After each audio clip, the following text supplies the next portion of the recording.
I'm not surprised, not everything lasts.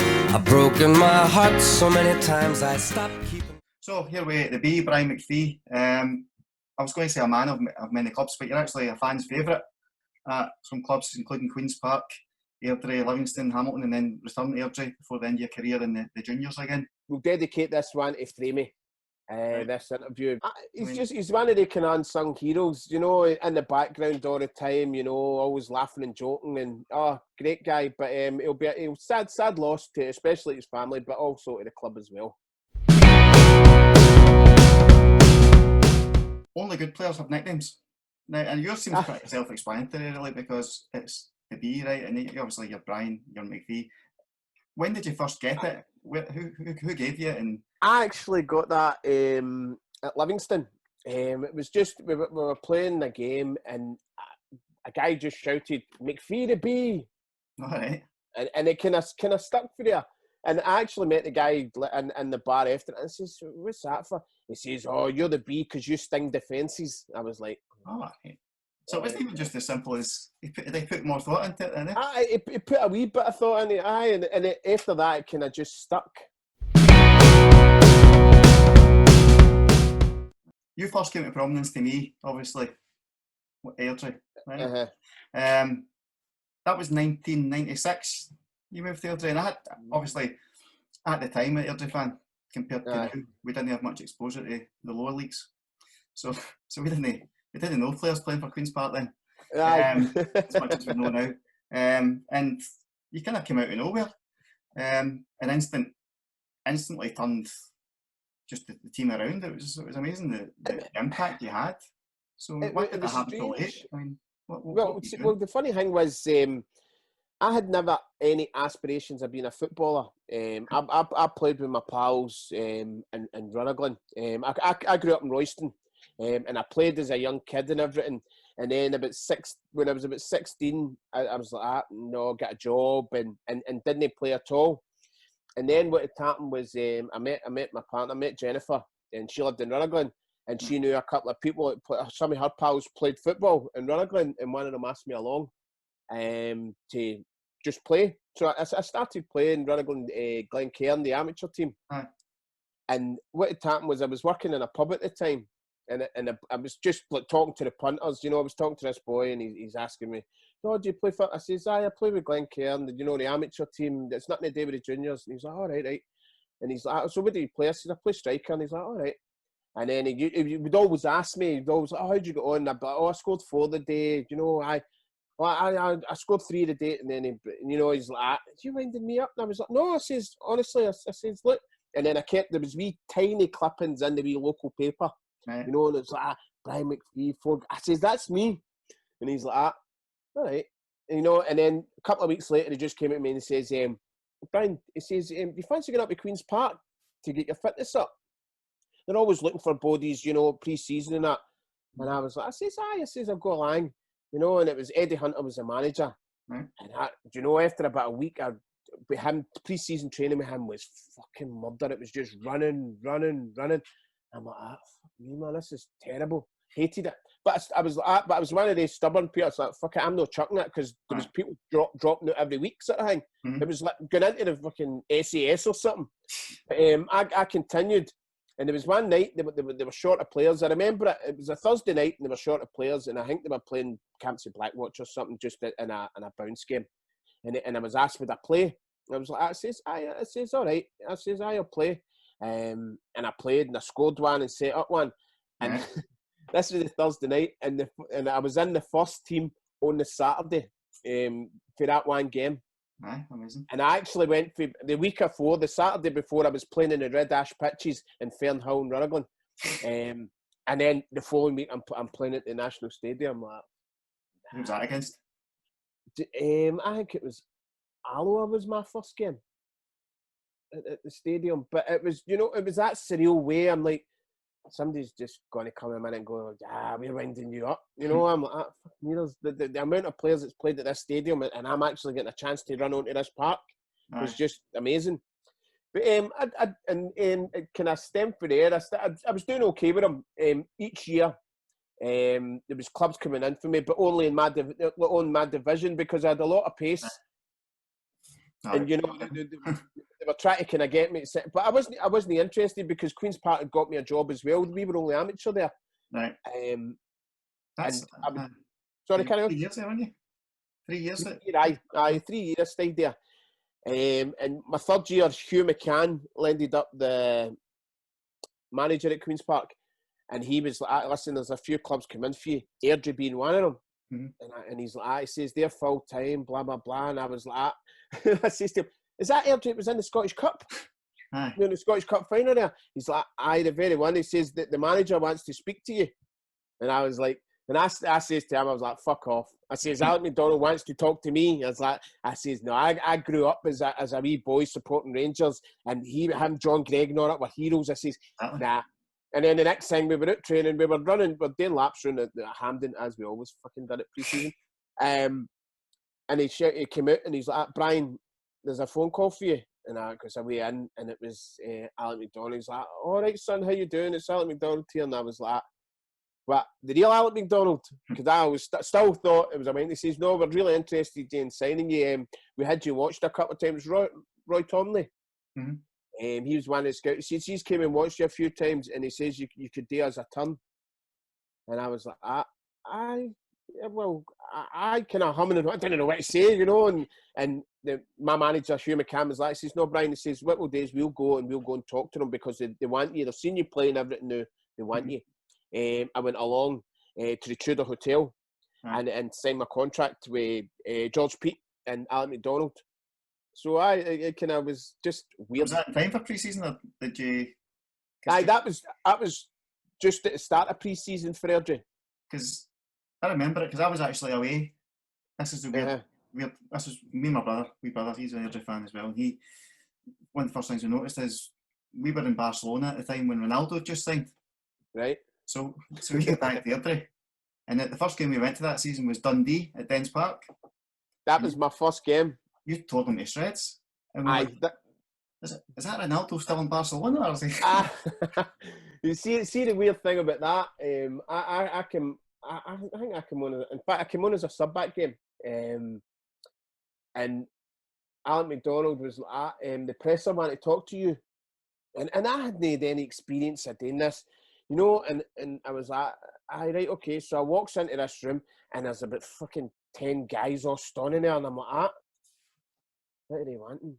You know, and then they started asking me questions, and what basically where I came from, sort of thing, you know, and I was, you know, trying to explain it more. But it was weird, but in the same breath, it was brilliant. Aye, that was some season for Airdrie as well. Aye, that was the season for the playoffs. That was strange, because that year, was just I lived quite close at that point. I lived quite close to Parkhead, and I could see Parkhead from my window. There was like a big spread in the papers and all that about it, and it was just surreal. You know, I'm playing, and within a season, I could be going for Red Ash pitches to, you know, playing in the Premier Division. I was like, wow, and obviously it didn't happen. But see, after I was actually heartbroken after that game. See the second game at Broadwood, I was heartbroken. Honestly, I was inconsolable, because it was just, there was so many strange emotions. You know, being no playing to be playing, and then being in the kind of limelight a wee bit, and you know, and it was just all happening kind of too quick.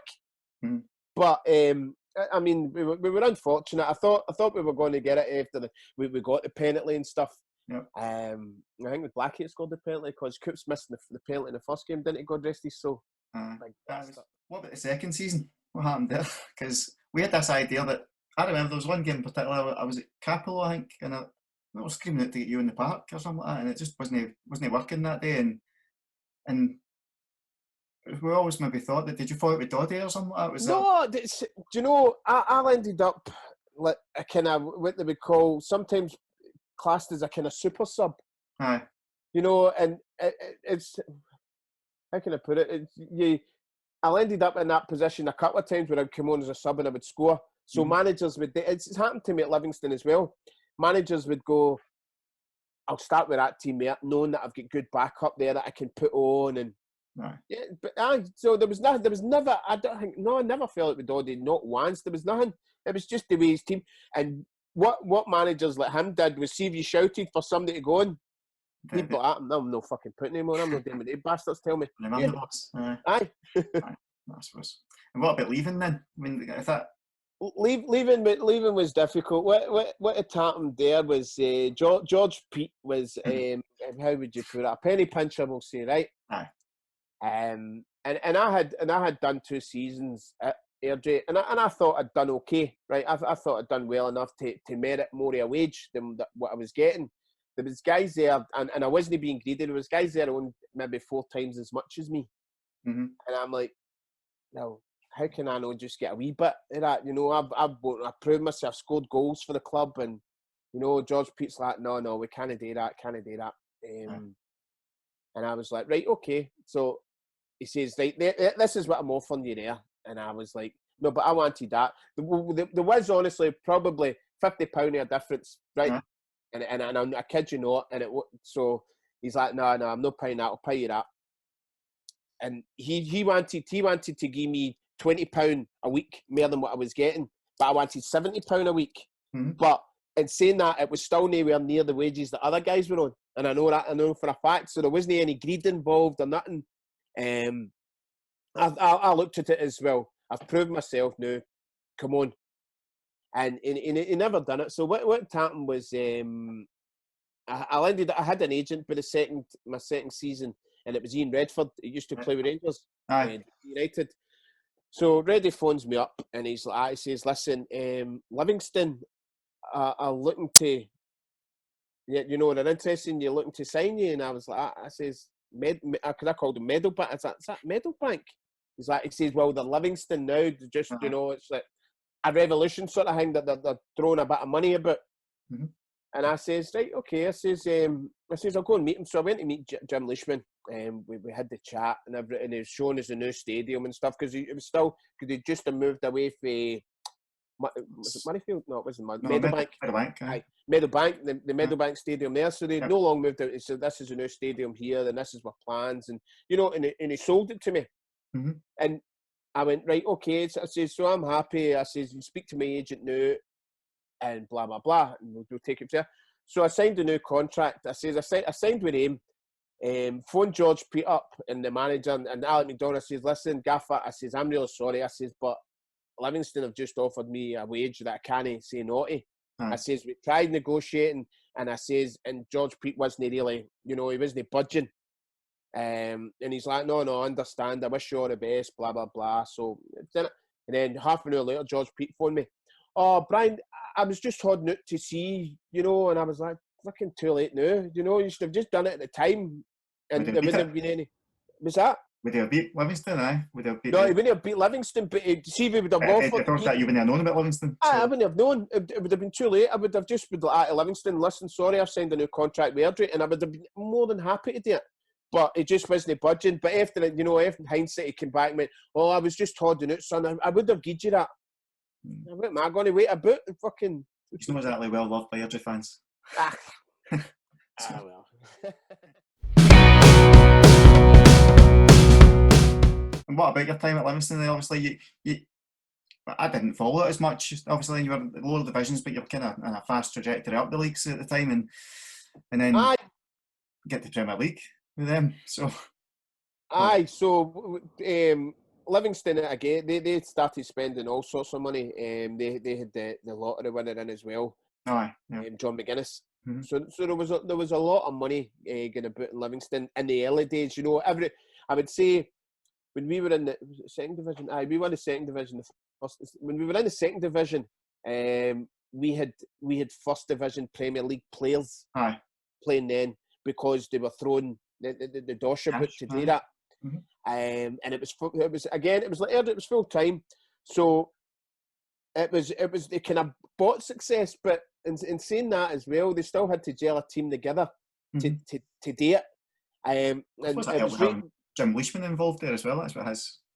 But a lot of credit goes to obviously Ray Stewart. He was a manager at the time, and he put the team together.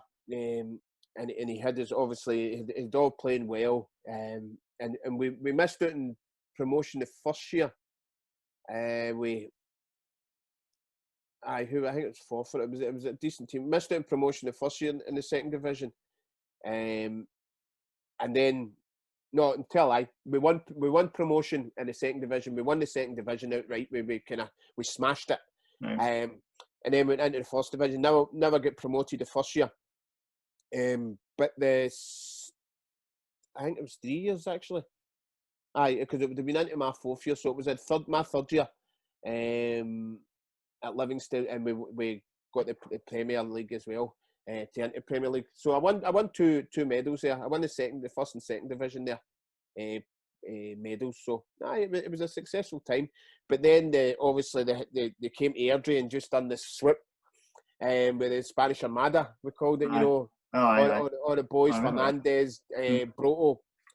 They brought in class players. I mean, they were way too good for Airdrie. Let's be honest.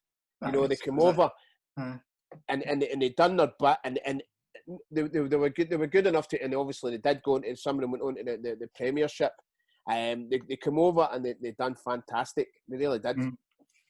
That was obviously the model. I think that's what I wanted, just to put them in the window and try and. And it worked. Do you know? And it didn't really work for Airdrie, but no, it kind of worked for the guys in question. Because I mean, I remember we played these in the. I'm saying yous now, but I can't say us because I was way at Livingston at the time. We played Airdrie in the Challenge Cup final. And I remember that went to penalties. Yep. Airdrie beat us in penalties. I think Broto saved 3 of them. In fact, he saved one of mine. But it was funny, that game, because after the game, all the Airdrie fans ran onto the park and all that. And they were like, so we were traipsing off. And I remember a guy coming up to me and go, "Oh, unlucky McPhee," tapped me, but an Airdrie fan tapped me back and he went, "Unlucky McPhee, you fucking asshole." I'm like, fucking cheers. But he was laughing, so he took it in the chin. But as I say, Livingston then started spending in big money, and that's when got the Premiership. I never even got a game in the Premiership. I actually got my 2 strips and everything made for the Premiership, but I never ever got a game. But that time, Leishman had taken back over. And I don't know if he fell out with me, because we had a wee spat one day. And I don't know if he ever held it against me. But he probably didn't. But, you think sometimes, because tell you what happened there. Again, it was down to a contract. I just finished my second season at Livingston, and my contract was up. That year, I was top goal scorer, and I won the Player of the Year. Again, there was guys that came in. Again, it's because we were going into the first division, and I know these guys were on big money, and I mean serious money. So they were on a right few quid. So again, I had my agent. Jim Leishman went, "Oh, by the way, but we're signing you on another 2-year contract, same as last time." That's it. And I went, offer you? I went, "No." I says, I think I should be getting a wee bit more now. I've already proved myself. I says, "You've got guys there." No. This is what you're getting. And I says, "No, I'm not signing it." And he went, "You're no." And he actually swore. He says, "You're no fucking signing it." I says, "No." I says, "I'm no." And I actually went back. I went, "No, I'm no fucking signing it." He's like, he says, "No, what you do then?" He says, "Just fucking go to now." And I went, "All right." I says, "I fucking will. See you later." So I grabbed my boots and my bag and all that, and I was walking out the door at Livingston, and then Davy Hay is like, "Where are you going?" And I says, "I'm going fucking home." I says, "I'm done here." And he's like, "Well, what's wrong?" I says, "Leishman," it says, "Leish just offered me a contract there." I says, "I'm not signing it." I says, "I was looking for a wee bit more." And he told me, "I'm getting fuck all. I'm just to go to now." I says, "So I'm gone." I says, "That's fine." So he's like, no. He says, "We're not having that." He says, get your agent in. He says, get ready. He says, "I'll phone Ian now." And he says, "I'll get your agent in and we'll have a wee blather." And he's like, "Right, okay." He says, so what had happened was it was Ian had a lot on his plate at that time. And he's like, he says, "Brian, I can't get into next week today." That he says, "But we'll get it done because we're going into pre-season anyway. The league's all finished, so pre-season." He says, "Don't worry about it." I was like, "Right, okay." But in that time, I was offered to go and play in Greece. I'd actually heard about it. I thought that was before Livingston. I thought that was after Airdrie. No. This was like in between my contract. Right. I was offered to go and play with Skoda Zante in the same league as Panathinaikos and AEK Athens and stuff. Mm-hmm. So what had happened was my agent went, he says, listen, he says, go on, he says, I'll speak to Livingston. He says, but this is on the table as well for you, if you want to go and see that. And I went, right, okay. I says, when do you want me to go? He says, you're going tomorrow. I was like, oh, right, okay. So the tickets, no, I met up with him in Stirling. I met up with his wife in Stirling, got the tickets, and he's like, right, that's your flight tickets, blah, blah, blah. So flew away out to Greece. I turned up. Somebody met me at the airport and stuff. And then the boys like, took me to a hotel, and he's like, we'll come and get you. He says, not tomorrow, but the following day. His English wasn't that good, and I was right, okay. So it was like the Tuesday I was there. He says, we'll come and get you on the Thursday. He says, for training, just relax, enjoy yourself. So I goes to the hotel, and it was like kind of wee dingy one, and I'm thinking, fucking doesn't bother me. He says, right, okay. So next day, I've got the flip-flops on, the towel on the shoulder, and I'm like, way down to the reception. I says, where's the beach? And she's like, 40 mile that way. I was like, what? And she went, oh, this is in town. The beach is very, very far away. I was like, right, I don't like this. No for me anyway. Yeah, no, I was like, yeah, don't think this is for me. But I said, but we'll try it. So I played the game and everything, and it went fine. The game went fine. I actually scored a goal. And the boy was like, he says, you want to stay? We'll talk contract and all that. Mm-hmm. But where it was, I had my two kids at that time. My boy Jordan, he was no long born, but my daughter was 5, Laura, and I was like, that means I'll need time maybe bring them over, and and I was like, and they would have to have stayed in Athens and flew up to Zante because the English speaking schools went, and I was like, that's too much. It's not doing that, and I miss Glasgow really. So I was like, nah, I'm too much of a city slicker to stay here. And I just says, nah, so I'm not doing that. I says, and I came home. But I'm sitting in the airport, and Ian Redford phoned me, and he's like, he says, Den Haag, aren't you, in Holland? Right. And I was like, when? He's like, now. And I was like, fuck's sake. I says, right, okay. I says, what do you want me? He says, right. He says, just go to reception at the KLM both thing, and says there'll be tickets there for you. Just get rid of the other, just ditch the other ones. He says there'll be tickets there for you to fly straight to Amsterdam. And I was like, right, okay. So I went away and done that. Jumped in a plane, obviously. It was like 10 planes I was on within a week, and I'm not joking. So I went to Amsterdam. I get picked up in Amsterdam and went to Den Haag, and I was like, fuck me, look at the stadium, man, and the cages and everything. Den Haag fans are seemingly like mental. A big club out there, isn't it? As well. Again, it was in Utrecht. I think they were in the same league as Utrecht and stuff. So I went over and I played in a game and stuff. Again, they were saying that we could maybe play another couple of games and stuff. I was like, nah, do you know what? I says, nah, I'm fed up with this travelling. I'm going home. So I ended up back to Glasgow. Ian phoned me again. He says, right, I'm going in tomorrow to sort out your contract with Livingston. We'll go and see what they've got to say about it. So I goes in there, and Leisha's there again. He's like, he says, Brian, I've offered you what I'm offering you, son. You get your agent to deal for you if you want. He says, but that's what you're getting offered. I was like, right, okay. I says, my agent will go in and talk anyway. So the chairman turned up, chairman and Leishman, and fucking Ian Redford went in. 2 minutes later, Ian Redford came back and went, Brian, that's you. You've got your contract. Got what you asked. Done. And Leish then Leish came out and went, oh, well done, Mr. McPhee, for holding it. I was like, after they spoke to you as well, eh? I was like, fucking hell. And I kind of went, what, after the way you spoke to me? He's like, well, it's business. And that was it. But did they then kind of hold it against me that I got what I wanted and never got it? Just like the season after that. I mean, how often did you?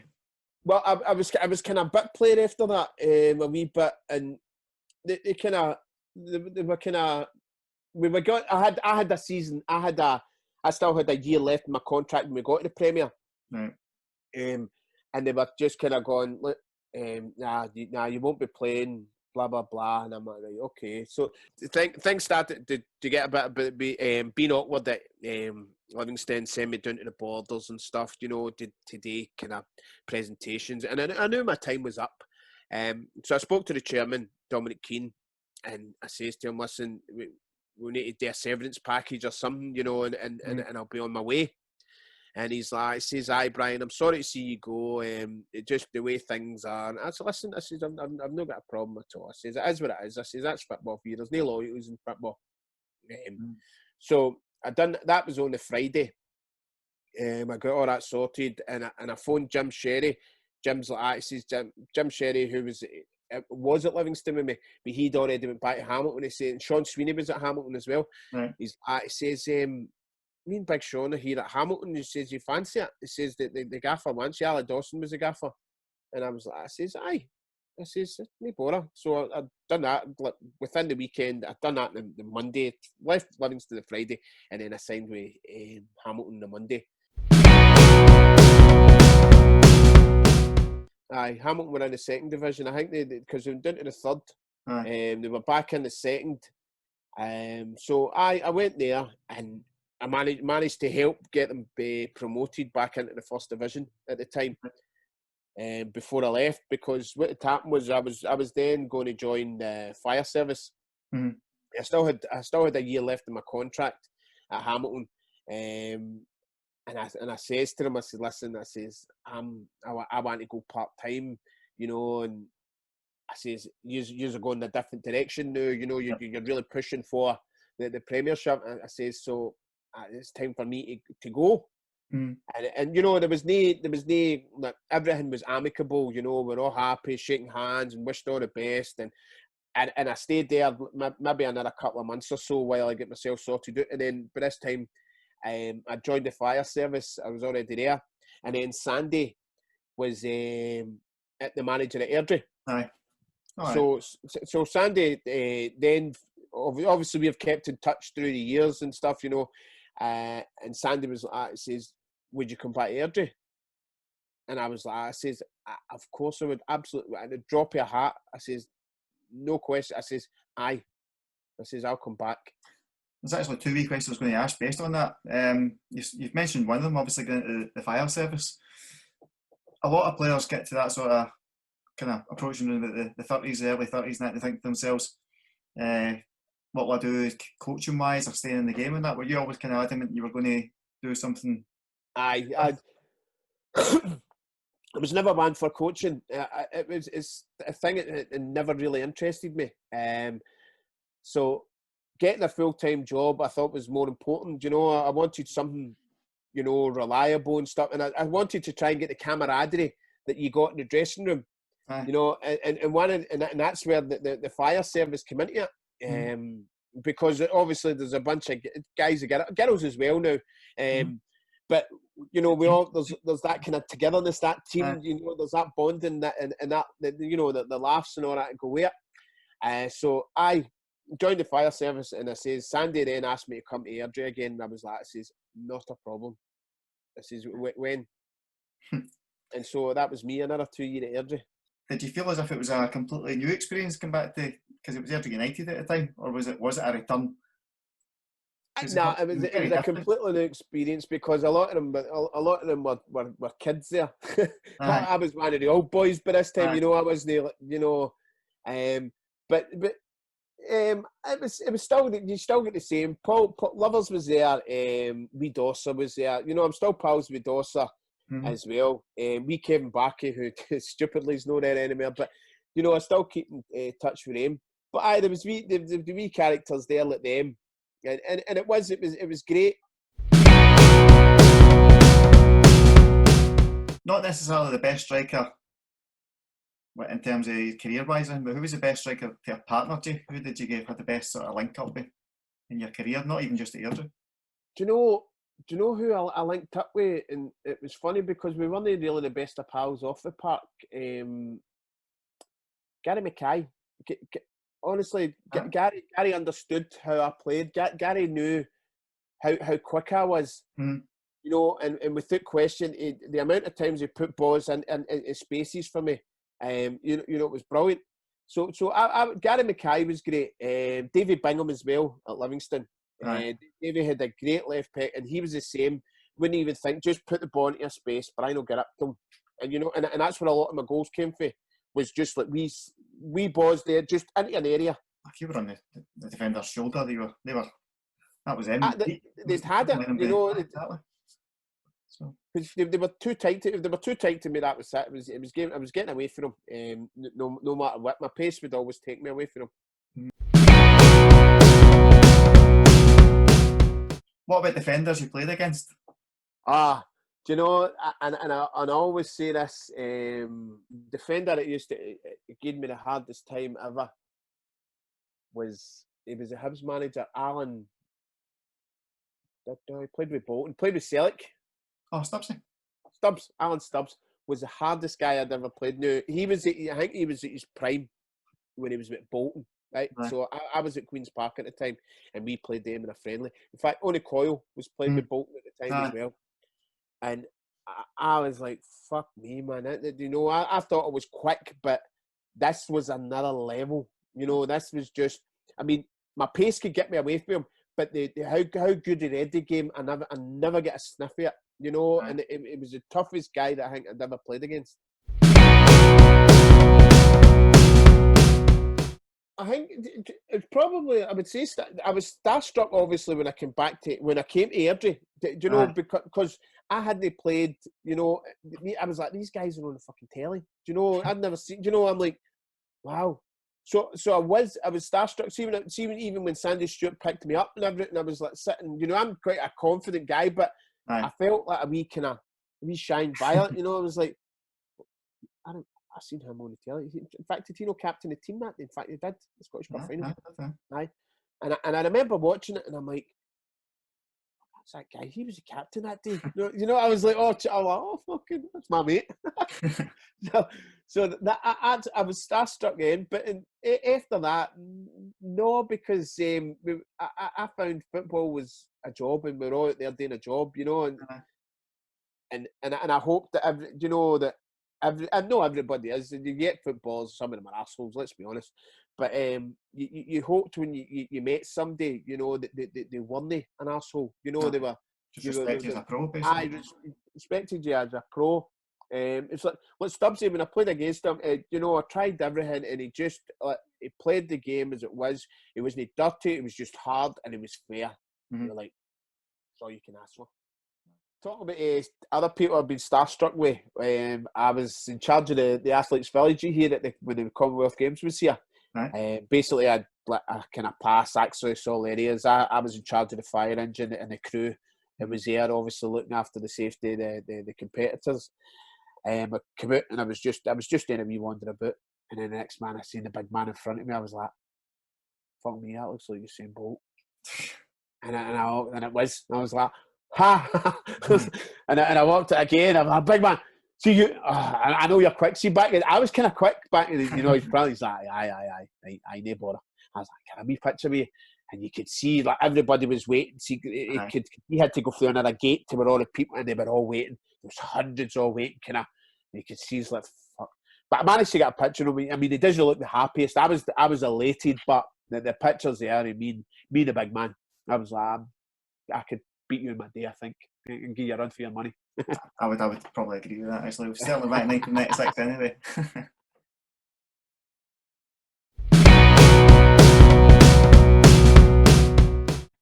Goals? Any goals that stand out in your career that you want to talk about? Goals. I like the Airdrie United one, the 12-second goal. I think it was wee Prunts that put me through. I think that was the fastest goal for Airdrie United. I don't think it was beaten, and it can't be beaten now because I'm not Airdrie United anymore. But anyway, that was always a kind of wee Dundee defence, don't cope at all well. And what a shot, and what a goal that was! Ryan McPhee, an absolute stunning third goal for Airdrie. Only one thought in his mind as the ball fell to him. The volley ripped past the goalkeeper, rippled the net, and unbelievably, Airdrie are 3-0 up. was talking about maybe the biggest characters in the dressing room and maybe trips away that you remember with the teams and like stuff. Did you get to kind of go away abroad and spend time? I remember my first year at Airdrie. Again, we all went away. After the playoffs, we all disappeared to Magaluf. Aye. There was a few went no that so there was a few hardened drinkers there, and I wasn't a hardened drinker. You know, so some of them will own it for 4 days and stuff, and I was like, "Fucking hell, man, this is mental." But I remember we we'd all kind of just arrived, and everybody had a bevy in them and all that. And we're sitting in my hotel, and we went to somebody's room. I don't know whose room it is, but Blackie was in the room as well, and there was a glass table sitting on the fucking flare. And he's come in, he's like, all right, trips, here we go, and all that, party time, sunshine, and blah, blah, blah. And then fucking sat down, didn't he? But he didn't look and see it was a glass table. Right through it. You know, cut himself in his lap. Oh, well. And just got up and fucking watered on. I was obviously, I'd put on the end of that question is that why you get involved with the fire service? Because there's that sort of exactly. There we go. There's that, as I say, there's that camaraderie, there's that kind of bondness, you know, like big boys club sort of thing. Obviously, my job now is different. Football was always fun 24/7. You know, even playing was fun. Blah blah blah. But obviously, the fire service isn't like that. Right. But there's still the fun side to it. Going to get into a couple of wee serious moments. You've kind of hit one of them already, but because mental health. And I think back, obviously, in that first Airdrie team that you kind of went for the playoffs with, Forbes Johnson was there. He, obviously, you know what happened there. And it's kind of been more a big thing in football in recent years. That there's the charity that I kind of follow the Back Onside one on Facebook and that as well. So I think it's a you know, I think obviously it's the male ego, right? The guys don't really talk their feelings, you know. Guys will more mock each other than you know, put an arm around one of their pals and stuff. And I think the thing with football is this is just my opinion, right? Is being a footballer, you're on a pedestal, sort of. Do you know that way that people you get the adulation of fans and all that. People are always telling you you're great, blah blah blah. You're a role model, blah blah blah. And then one day, fuck you, done, nothing. You know, it goes just. You know, it doesn't go gradually. It just stops because it stops at the end of the season. There's no other football, and then the following season, everybody's excited for the football season start. And I'm just saying, you're kind of forgotten, and you're just kind of done. As I said earlier on, there's no loyalties in football, and it's always been that way. And not having to go to anybody or any club or anything, but it's just done. Yeah, I think what they should be doing, and I think they're doing a lot more of it now, is making young kids aware that football's not going to last forever. You know, you get. I remember playing and stuff as well, and I was fortunate. I came into the game older after being a forklift driver, worked in a pub, blah blah blah. Aye. And you get these young guys coming in, you know, and they get to train with the first team, and then that's them. You know, the fucking attitude change, and you hear them talking to the other young boys as if they're something. Mm-hmm. You know, and I remember saying to a couple of young boys, "Listen, it's not going to last forever." Aye, you're just saying that because you're an old cunt. Okay, that's fine, but you know, through time, you see it again. They maybe play a couple of games in the first team and then nothing. Yeah. And then I think then there's more support now. But back then, once you were done, you were done. That was it. There was no after party, nothing. Yeah. And I think for people on the football side to adapt to that is difficult. So that's been your whole career, exactly. So, I mean, one of the things I was going to say to you actually is about kids. I mean, I'm a teacher, so I see quite often young boys that are just like maybe a bit lazy in class, things like that, and they think, I'm just going to have this career in football anyway. But exactly. It's trying to kind of freaking no bust their ego, but just kind of bring them down a wee notch or two. To say, listen, you're still going to work for it. And I think that's another thing that I think they should do in football as well. While we're on the subject of young players and stuff, don't pay them fortunes. See these young boys now at 15-year-old, 16-year-old, they get 10, 20 grand a week and all that. They get that to fuck. Get them, don't make them work for it. Yep. See, once you're there, once you get training with the first team, once you're a regular training with the first team and stuff, your wages will go up. Once you get in the first team, your wages will go up. Give them targets. Don't just fucking hand everything on a plate, because they don't know how to handle it.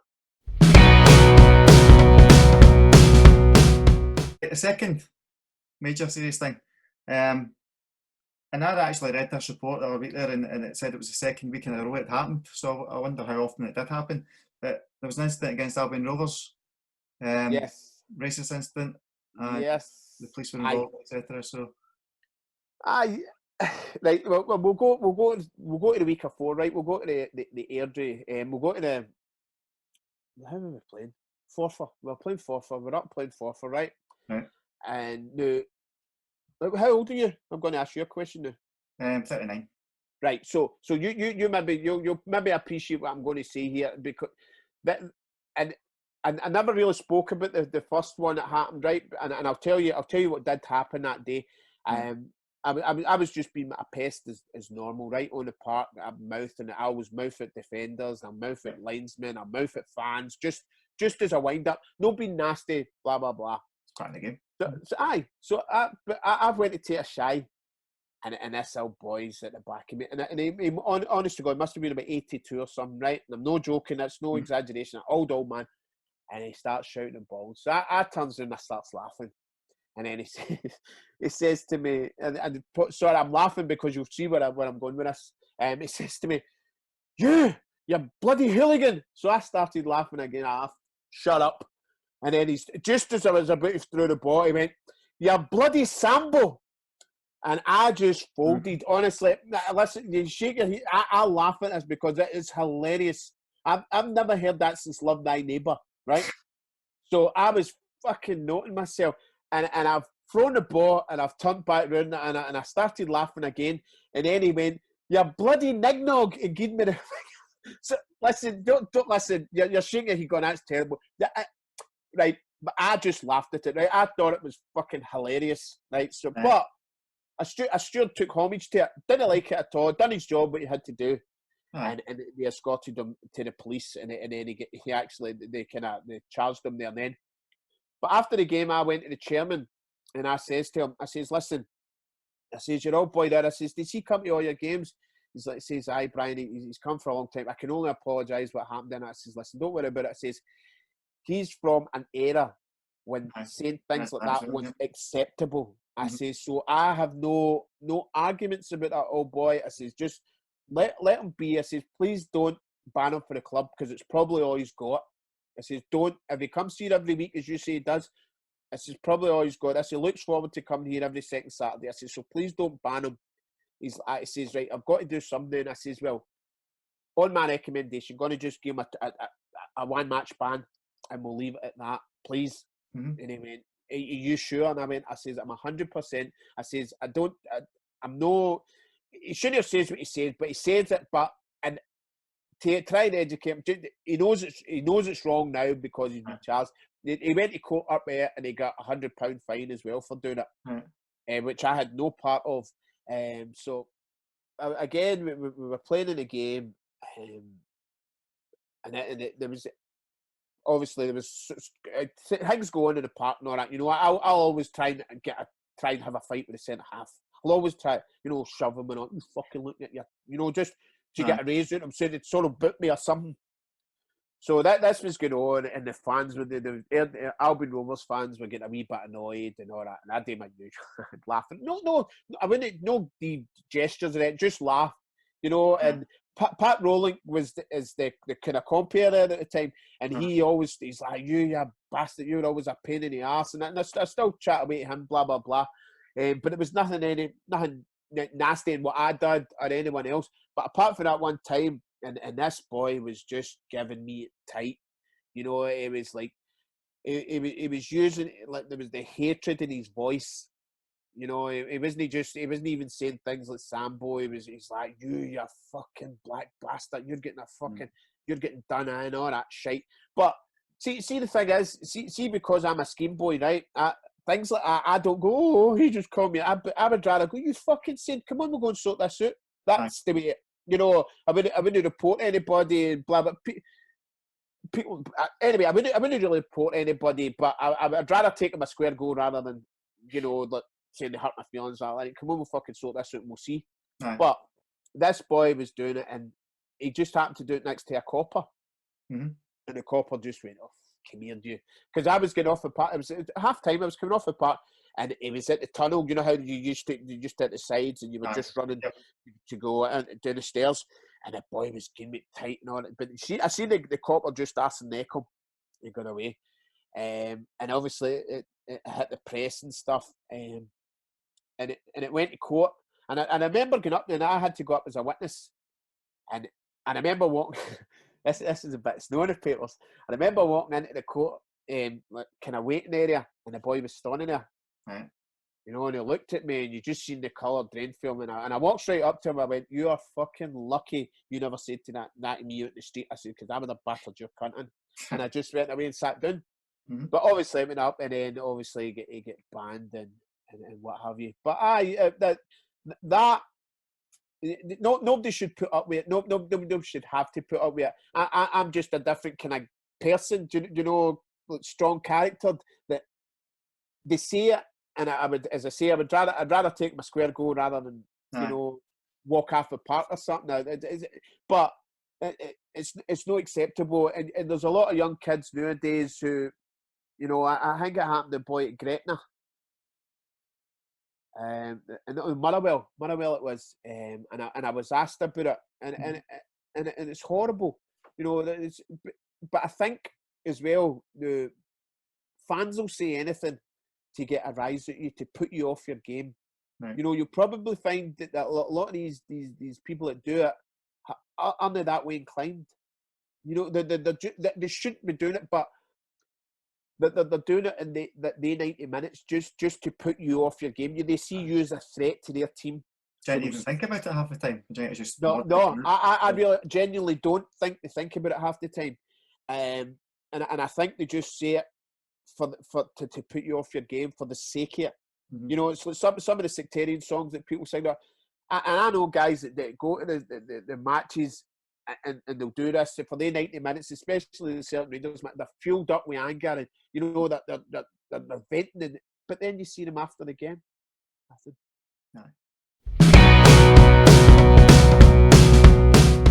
How did you get involved in that in the first place? Because you've been doing it for a number of years, and obviously you have the charity matches like Airdrie for it, and we see the videos, and aye. It's your way of keeping football involved, because you've always got a football top on as well. So maybe I thought about that. And if you notice, I've got half Celtic, half Rangers on. That one, I know. I wouldn't wear that here. But what had happened with that was I still keep my hand in and play charity matches, whatever. I play with Dukla Pumferson. Right. So what had happened was we were away down in the Fleece and Galloway playing the game for Motor Neuron or something it was, and there was a guy there, Eddie McGaw, his name is, and he asked me, he asked us all, he's like, does anybody fancy going to Kenya and do some charity work and stuff? And it was one of the ones, you know, you watch these live aids, and I'd love to do that, you know, and always this chance came up. So I was like, I says, I'll need to know more about it. I says, here's my number, blah, blah, blah, give me a wee phone, give me a phone tomorrow, blah, blah, and we'll have a chat. So he phones me up, and we chatted about it and stuff. And I says to my missus, I was like, Jennifer, by the way, this guy's asked me to go to Kenya. And she's like, well, we'll do it. Because our kids are older, you know, so there was no kind of having to watch kids and blah, blah, blah. Yeah. And it just so happens I was due annual leave for the fire service when he was going. Mm-hmm. And I was like, right, I'm going to go for it. And I'd done it, and you know, it's the best thing I've ever done. Seriously, what's amazing? I came back. See, the first year I went, I came back a changed person. I would say I'd say a better person. I'd say I'd never say I was a bad person. I've never been a bad person, but I opened up. You know, no, I don't even date in a religious way or anything like that.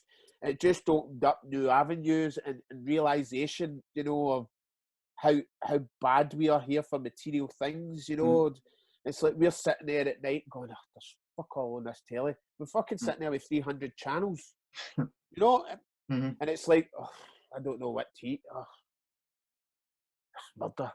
And we can sit there with a Just Eat app and fucking order what you like, you know. So, but over there, obviously, when they've got nothing, they've got nothing. But they've always got a smile for you, you know. You know, I remember the first year I was there, and we went out and we bought all the Wayne's chocolate.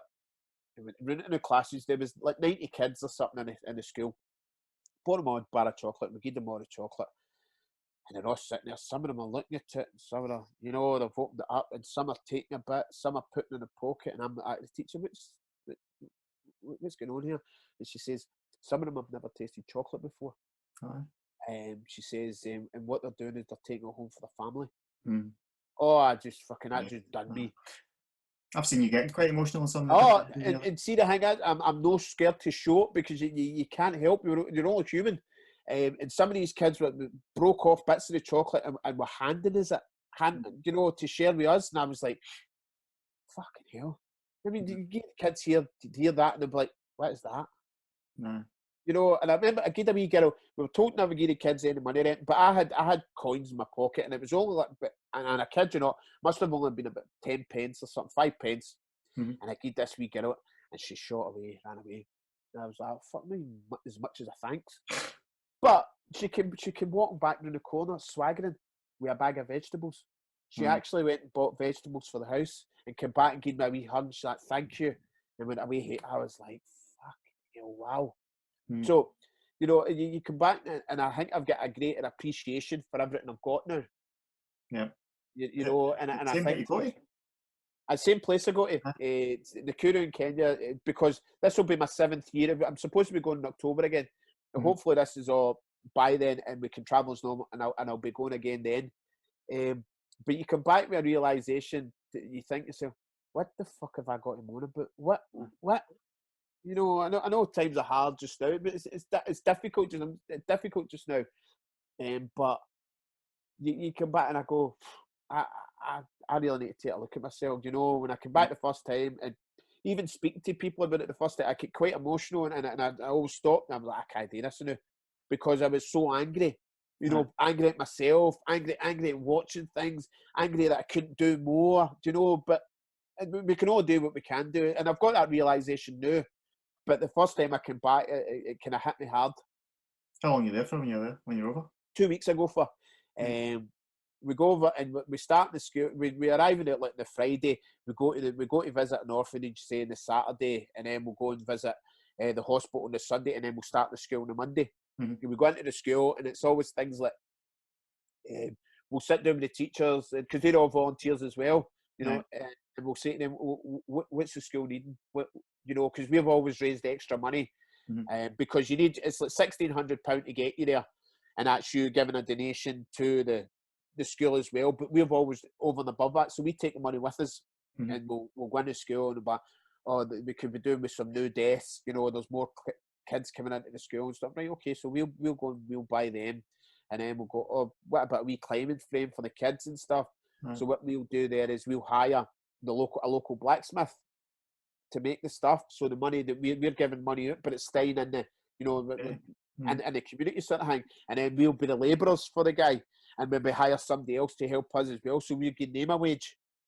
You know, we're doing it that way. The last 2 years we've been there, we've given 600 families enough food to do them for a month.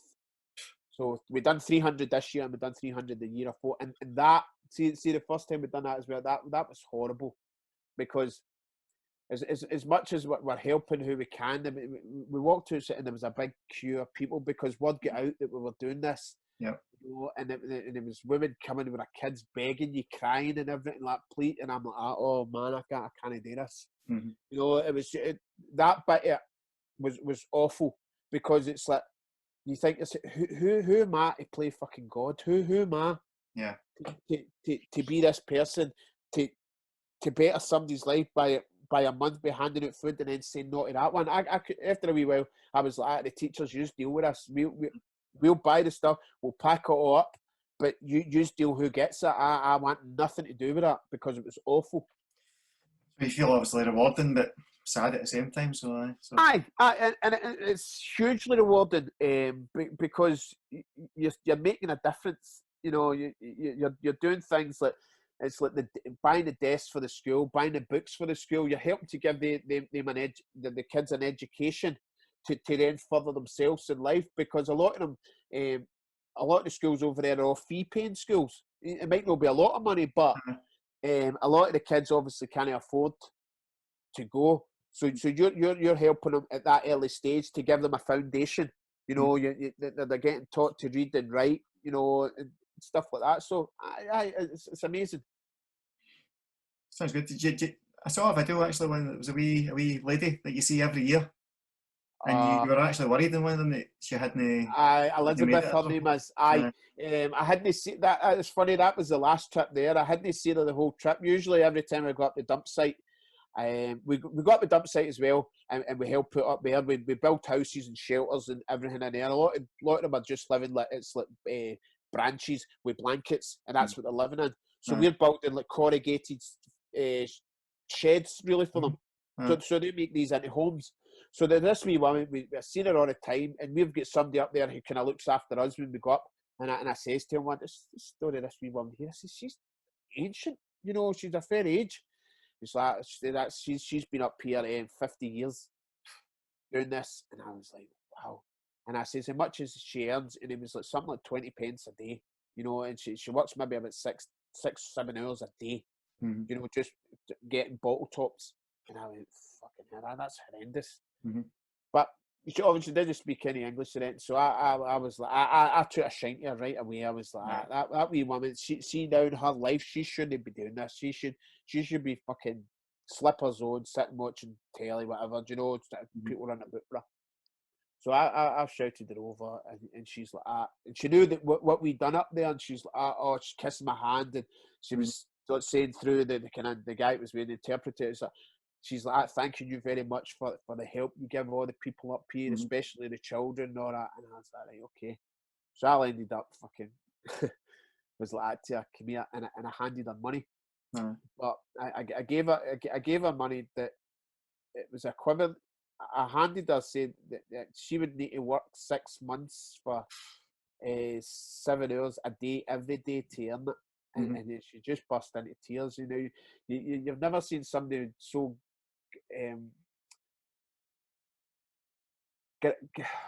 I don't know. She was just so. She was, you know, that way. She was just so happy, that elated, and the gratitude she showed. Just getting this wee bit of money, and it was like I just wanted her to just to go, listen, just relax for a wee day, take a day off, and you know, go and buy a wee packet of biscuits. Do something. Don't do this today. You know, and every time I see her after that, I always give her the money, and she didn't expect it. She didn't come up with a hand out. She just comes up, wants a wee hug, and you know, give her a wee hug and say hello to her. I saw was she saw herself on the camera or something like that, and she was just she's like, oh, laughing and stuff, you know. You know, because things like that she's never seen her before.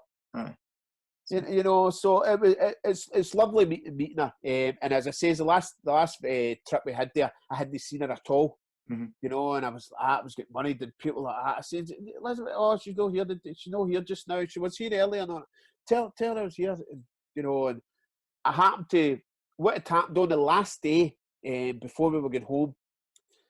That couple of kids, we gave the food parcels. They couldn't carry them; they were too heavy to take home with them because their parents didn't come. So I was like, "This is right. I'll carry them home. Let's go." So I took the way to him, and then we were up with them, and then I just seen her, and I was like, "Oh, there she is." And she's like ran away down, and just so it was brilliant. Excellent. And one I asked you earlier on about ever been starstruck, but I hear there's I've met a few people I've been starstruck with outside of football. There's a particular man that you're as your Your Oh, manager. I've got man love for Michael Bublé, right? I'm Right. not going to deny that, right? I'd see when he was here in Glasgow. I went both nights. Both I'll tell you a nights. wee story. Aye, both nights. Aye, that's me. I'll tell you. See the first time the first time I went to see him a couple of years ago, right? I was fucking buzzing. I was like, my missus, I can't believe this, Jen. I've got tickets to go and see Michael Bublé, and she said to me, "Start listening," and I quote, "I'll go if you want." And I went, "You fucking go if you want. Do you know what? You're not God." I says, "Fuck it, you're not God." Actually, I'd take my niece. You're not God. Fucking go if you want. How dare you? So, so she never got to see him. No, she wouldn't care. She didn't like him anyway. But the last time I went to see him there, I'd front row tickets both nights almost. And then I just leaned up. Both nights? Aye. There's somebody there's somebody I know. That's why when I do my raffles now, everybody's always wondering, where are you getting all these tickets for? I've got somebody to help, but I pay for the tickets, but I've got somebody that helps me out in that hydro. So I went, obviously, and he was just walking by just when I was, and I walked out to the barrier and reached there, and he'd done that, high five me. I was like, "Oh, the Bibelmeister! I fucking love you." Nah. And I met Stevie Wonder as well. That was even more. That was in another stratosphere, that one. Aye. How'd you manage that one? I was in Vegas.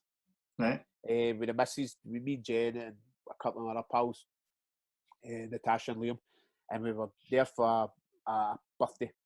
So we were staying at the MGM Grand, and he happened to be playing in Vegas that night. There was some big thing on, and he was there that night. So he was staying at our hotel. We had absolutely no idea. But he was on the same floor as us, but he was in the penthouse. Mm-hmm. So if you've ever been to Vegas and stayed in the MGM and that, the fucking swimming pool's a 20-minute walk away. That's how big this place is, right? So we've come into the hotel room, we're walking along, and Jen's went like to me, "Oh my God, Brian," and I'm like, "What?" You know, I done it that way because every time you come out of the hotel, it's fucking these big, massive corridors. You just, what a length it is, man. I'm never going to get there. So you get it. I'm like, "What is it?" And she went, "There's Stevie Wonder." And I went, "Don't talk fucking, oh my fucking God, so it is." So if we shoots there, and I was like, a couple of security with him because he was already up on the floor and there was nobody, there was no fans there or nothing. And then the security's kind of stepped, and I went, "Is that Stevie Wonder? Is that really him, or is that fucking somebody kidding on?" Because when you go to Vegas, there's always people dressed up out the streets and all that as what lookalikes and stuff. Yep. And "Is that him?" And he's like, "Yes, sir, that's him." And I was like, "Oh my God." I was like, "Do you know the first single I ever bought was Stevie Wonder? I just called to say I love you." And he started laughing. And Stevie Wonder stopped. And he's like, "Where are you from?" And I'm like, I'm from Scotland, Stevie, fucking 100 mile an hour. So he starts laughing, and then he's like, "You in Vegas and blah blah blah. What you in Vegas for?" And we were saying, "Oh, we were here, we're here just on holiday. It's one of my pals. It's their birthday and all that." And he's like, "Oh, that's great." And I was like, "Can I get a picture of me?" He's like, "Oh, of course you can." So I managed to get a picture with him. I says, "I really appreciate this." I says, "You're one of the people that he says you should never meet your heroes, but I've met you and you're just a mate, being like a fan, just total starstruck." And then his wife was stunning, by the way. And don't even crack the joke. How does he know? I don't know how he fucking knows, but she was beautiful. So his wife went, "Stevie, he's from Scotland." And he's like, "Yeah, yes." He said that. And she went, "But he's black." That's what she said. Right. And he started laughing, and I started laughing. He's like, "From Scotland, and he's like, "Wow, your accent." And I was like, "Oh, this is fucking great." So I got a wee hug and I shook his hand and a picture. Right. That was you talking earlier on about just hoping people aren't assholes, and there's a major superstar. And and you think, wow, he's one of the ones that when they get a fucking minute's peace in his life, Right. But it was just to take that time, and it was 5 minutes. And I was like, wow, he actually stood and spoke to us, and picture, and it was just amazing. That's floated the pool after that, then I. Floated. I was like, "Oh, I just called to say I love you."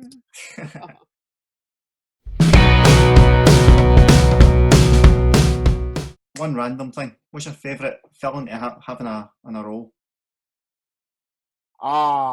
It's got to be a burnt roll and chopped pork.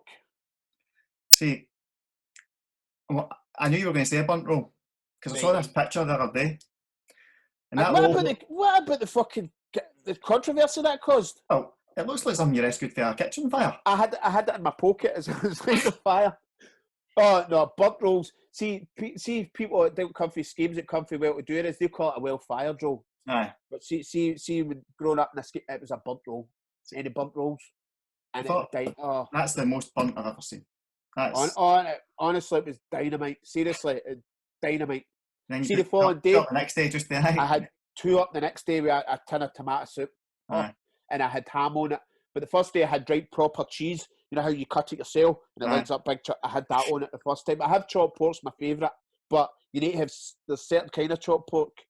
It's got to be Danish and it's got to be at the butchers. You can't go and buy it Aye. like It's in worth it. Asda and Aye. Sainsbury's. Nah, it's rotten. So you've got to have the proper stuff. So Right. a burnt rolled chopped pork. Yeah, I'll leave you to that. No chance. But Yeah, aye. trust me. Thanks very much for your time. It's Oh no, listen, first ever thank time I've you. ever done this, so totally amazing to sit with. You're talking about Stevie Wonder, I'm sitting with Brian McPhee. So No, honestly, it's good fun. I thoroughly enjoyed doing these. Like I said, it's easy to sit and talk to somebody that appreciates the game, and every fan, and you done it well. You know, you didn't make me feel that I couldn't answer it. Nah, so thanks to you.